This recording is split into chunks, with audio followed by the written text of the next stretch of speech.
dalam tubuhnya ada darah Nabi kita Muhammad.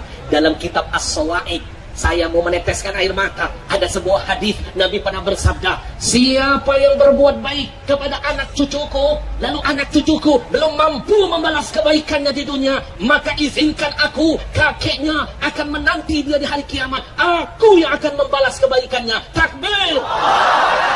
Paham gak maksud hadis ini? Berlaku sebaliknya. Jangan main-main yang suka ngubah-ngerubah wajah Habib Rizik. Jangan main-main yang suka menghina Habib Rizik di medsos. Kalian menghina cucu Nabi sama menghina Rasul kakeknya. Betul? Kalau dihubungkan berlaku hadis sebaliknya. Siapa yang berbuat kejahatan dengan anak cucuku, lalu anak cucuku tidak sempat membalas semua kejahatannya di dunia, maka dengarkan aku kakeknya akan membalas semua kejahatannya nanti pada hari kiamat. Kalau sudah Nabi yang marah begitu, kita mau cari pertolongan dari siapa? Nggih? Nggih? Lalu hadis yang selanjutnya di bawahnya saya baca dalam kitab itu, Nabi yang menjamin arba'atun, kata Nabi ada 4. Anak saya musyafa'un lahum yaumal qiyamah. Ada 4 orang, saya pastikan kata Nabi, 4 orang ini aku yang akan langsung memberikan syafaat kepada mereka. Ternyata 4 orang itu ranking pertama adalah al-mukrim li dzurriyyati. Kata Nabi, orang yang pandai memuliakan keturunanku. Lalu bagaimana nasib orang yang menghina para habaib, yang gak ngakuin habaib, mimpi dapat syafaat dari kakeknya, mimpi. Assalamualaikum warahmatullahi wabarakatuh. Bismillahirrahmanirrahim. Allahumma sholli ala sayyidina Muhammad wa ala alihi wa sahbihi ajmain, amma ba'du. Jalana min ahlil khair wa sa'ada fid dini wa dunya wal akhirah. Amin. Allahumma amin. Saya doakan siapapun Anda, setuju tidak setuju dengan konten saya, semoga kita semua menjadi orang-orang yang di dunia ini beruntung, di akhirat juga berbahagia. Amin. Allahumma amin. Apa yang bisa kita saksikan dari cuplikan tadi itu adalah narasi seorang Habib yang mungkin sudah lama tetapi tiba-tiba naik lagi di YouTube. Ini bisa jadi seperti CLBK, ceramah lama bertebaran kembali. Di situ berkaitan dengan menghormati keluarga Nabi atau Ahlul Bait, lalu ditarik secara spesifik menghormati, menyayangi para habaib. Saya bagi pembicara ini kepada 2 hal. Yang pertama, mengkritisi bagian-bagian yang saklek langsung, yaitu tentang hadis itu.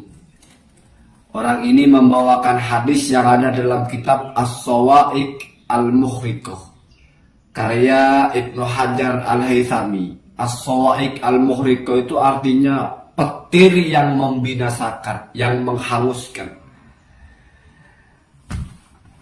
Ada falsafah sederhana orang membawakan hadis itu, apalagi sudah dikaitkan dengan ulama, artinya diambil dari kitab ulama, itu harus jujur.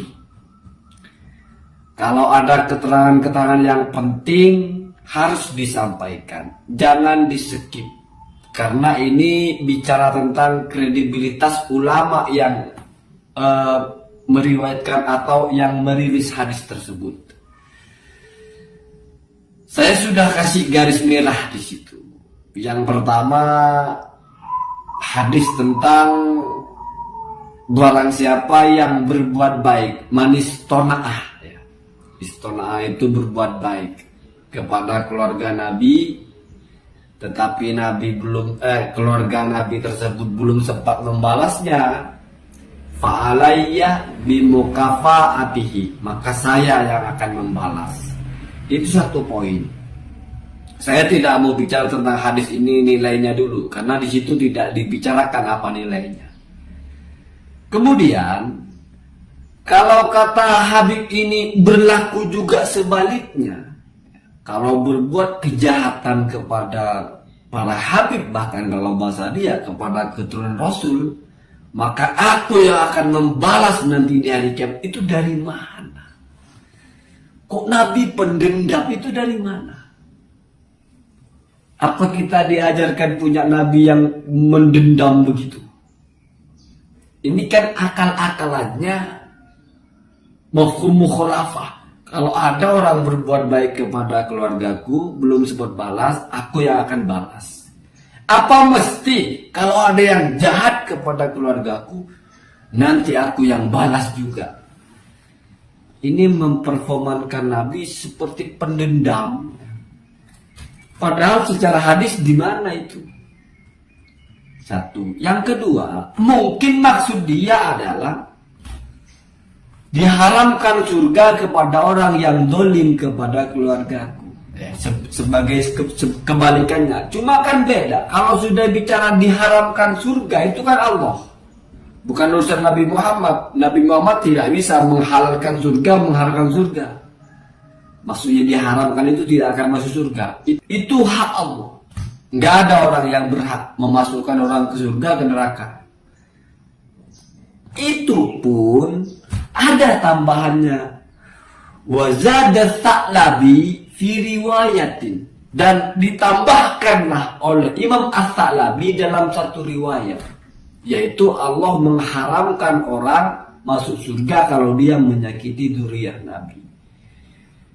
Apa komentar Ibnu Hajar? Fi sanadihi kadzdzab, tetapi dalam sanad yang ada tambahan ini ada orang yang pendusta.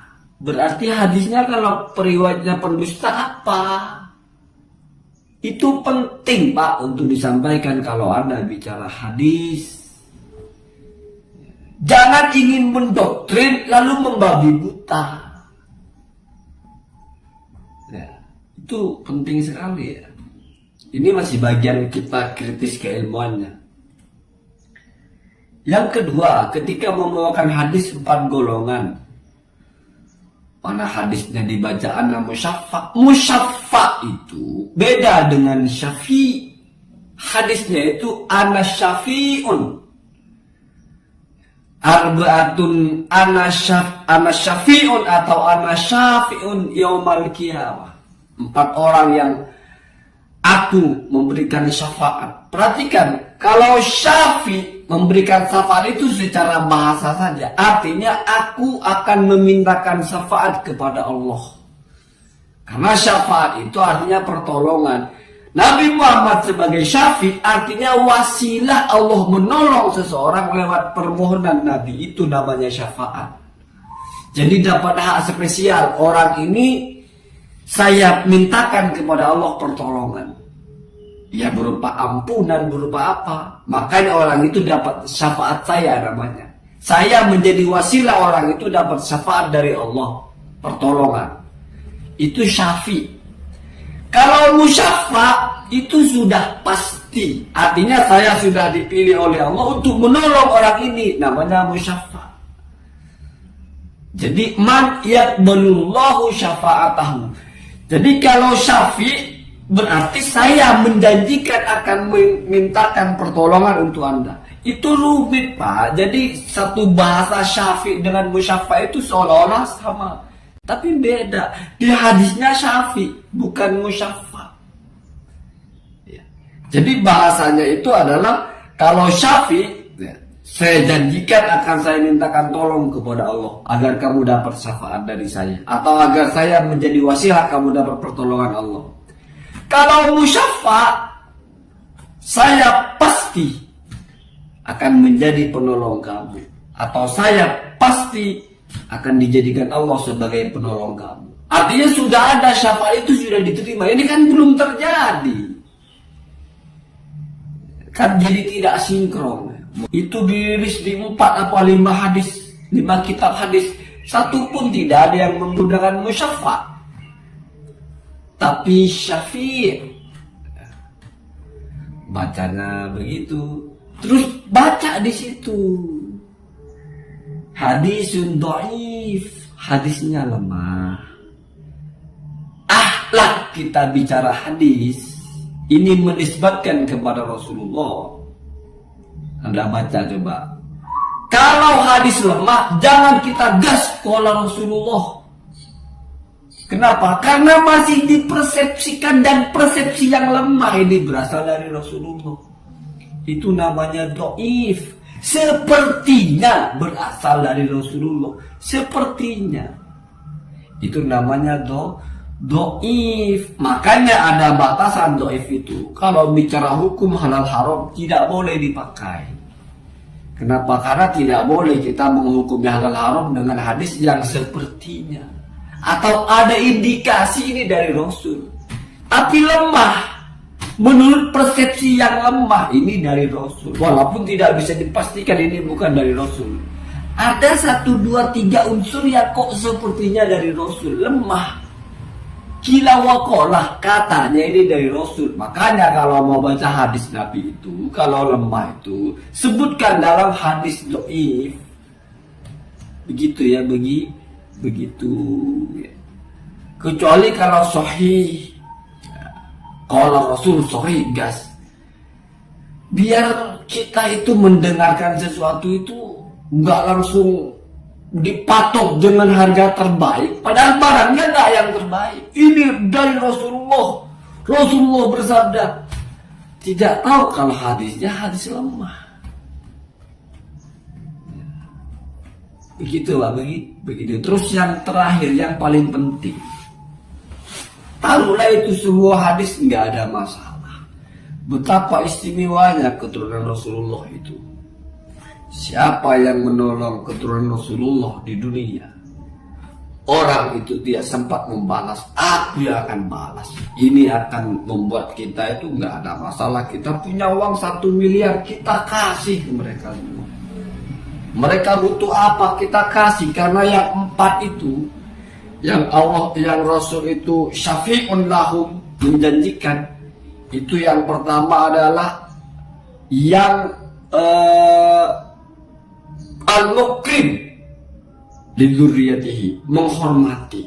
Yang kedua al-mubdi li hawaijihi, memberikan mereka memenuhi kebutuhan mereka, mensupport, memfasilitasi. Ada juga di situ ketika mereka terdesak atau ada keadaan-keadaan sulit lalu membantu, termasuk itu juga. Yang terakhir al-muhibbu bil qalbi wa bil lisan, mencintai secara hati, secara lisan. Itu 4. Kemudian apalagi yang pertama itu? Ya, kalau ada orang yang benci keturunanku diharamkan surga baginya. Apa yang paling penting di sini? Yaitu objeknya ini sebagai dzurriyyah Rasulullah, berarti bukan posisi yang sembarangan, karena konsekuensinya luar biasa. Ini berarti sangat penting untuk diperhatikan.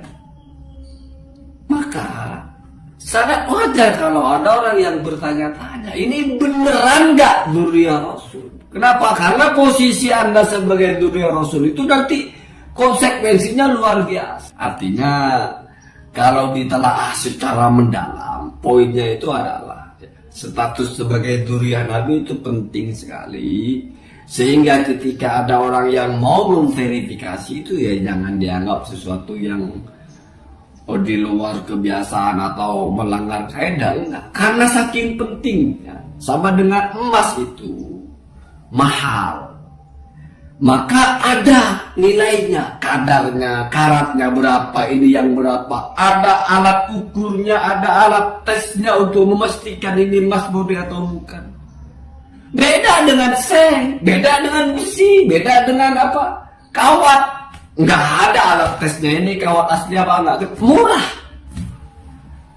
Ada alat untuk ngetes ini besi asli atau enggak, ya mungkin ada, tapi nggak terkenal, nggak biasa. Orang kalau sudah lihat, besi ya sudah, mau itu palsu lah, nggak ada urusan. Kamu mau beli besi 1 truk itu nggak pernah kamu cek mana yang palsu, nggak ada. Tapi kalau kamu beli emas, jangankan 1 truk, kamu beli emas 1 kilo, kamu harus tahu persis itu emas asli. Kenapa? Karena mahal. Dzurriyyah Nabi itu mahal. Kenapa mahal? Ya tadi itu konsekuensinya. Yang membantu, yang mencintai, jaminannya nanti dimintakan syafaat oleh Rasulullah. Yang menyakiti, ancamannya masuk neraka, diharamkan surga. Itu kan nggak main-main begitu Pak. yang berbuat baik kepada mereka, kalau mereka tidak sempat balas, Rasul yang akan balas. Kita berbuat baik kepada orang mungkin tidak begitu, artinya berbeda. Berbeda. Ketika sesuatu yang berbeda dalam hati yang spesial, maka benar-benar harus asli. Berarti kan logis tuh. Logis ketika ada orang yang ingin tahu ini asli apa bukan, kan begitu ya. Allahumma hdina sabil. Assalamualaikum warahmatullahi wabarakatuh.